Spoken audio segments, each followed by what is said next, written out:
മഴക്കാലമൊക്കെ അല്ലേ, കുറച്ച് അട ഉണ്ടാക്കാന്ന് വിചാരിച്ച്.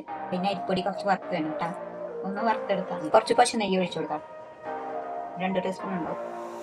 നമുക്ക് ഇതിലേക്ക് ലേശം ജീരകം ഇട്ട് കൊടുക്കാം, ചെറിയ ജീരകം.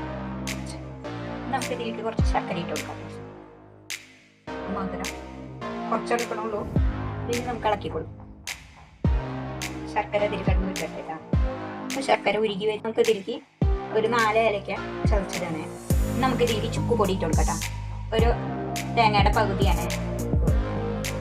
സിമ്മിലിട്ടിട്ടാണ് ഇളക്കി കൊടുക്കാൻ. നമുക്ക് ഇറക്കാം.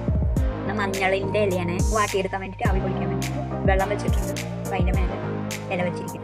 അപ്പം നമുക്ക് ഇട വെക്കട്ടാ. മഞ്ഞളുടെ ഇല അതുപോലെ ഞാൻ നടുവ് കട്ട് ചെയ്തിട്ടുണ്ട്, സൈഡിൽ നിന്ന് കട്ട് ചെയ്തിട്ടുണ്ട്.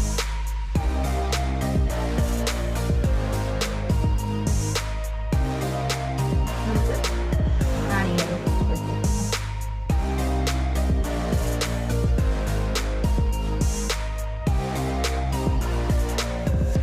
ഇത് കടഭാഗമാണ് ഞാൻ ഇങ്ങനെ നടക്കണേ. നമുക്ക് മാവ് വയ്ക്കാം. നമ്മൾ വാഴയിലയിൽ പറ്റണ പോലെ